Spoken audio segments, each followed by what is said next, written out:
Greg, symbolic. Um, this is a video response to your video entitled Tautologies for Atheists. It's another great video, Greg. Just another great video. Um, and it sparked off a few ideas. Yeah, I think it's critical to look at tautologies and tautological truth and logical truth when when arguing with theists because they are using logic, and oftentimes they'll even go so far as to put some arguments into logical form as if they were syllogisms. So it's critical for us to understand that.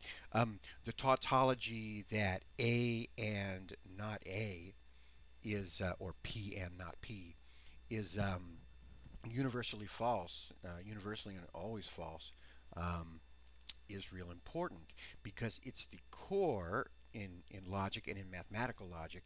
It's the core of the reductio ad absurdum. Um, and many proofs in mathematics are indirect proofs which use this. Um, and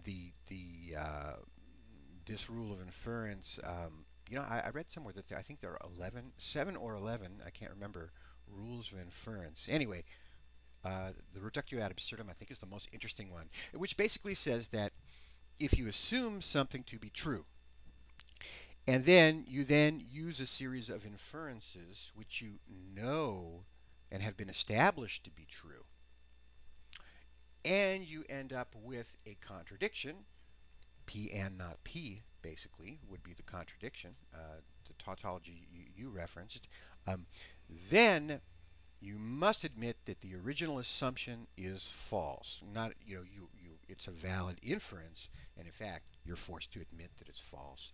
So you assume something to be true, you run through established inferences that you know to be true, and you get a contradiction. This forces you then to deny the truth of the original assumption.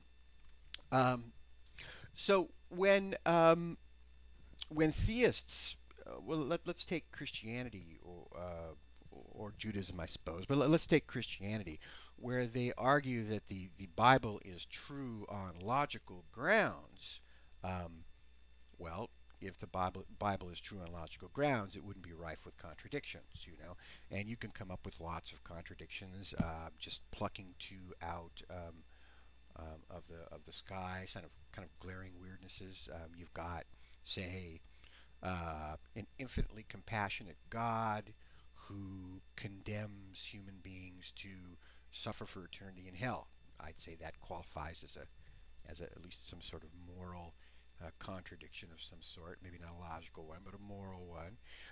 Then you've got here's one that is maybe more akin to logic because it tends to be more mathematical. An infinite, unlimited God that is equal to a single human being, Jesus Christ, that is equal to a single human being. And I think Bertrand Russell said that to be a Christian, you have to accept that equation.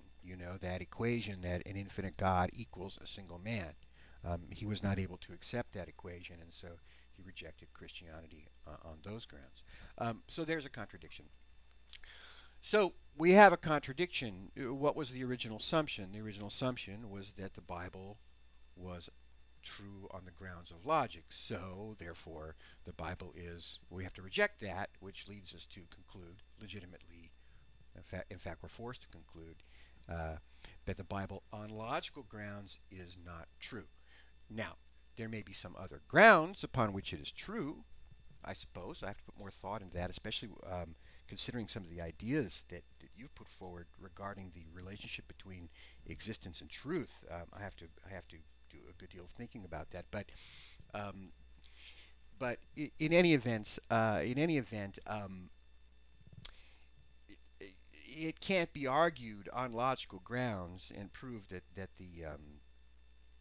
Bible is true. The the contradictions are just too glaring, and we have to reject arguments based on religious arguments based on logic, and say, hey, look, if you want to find another ground for truth, okay, but don't step in with logical arguments and say that there's a logical ground for proof.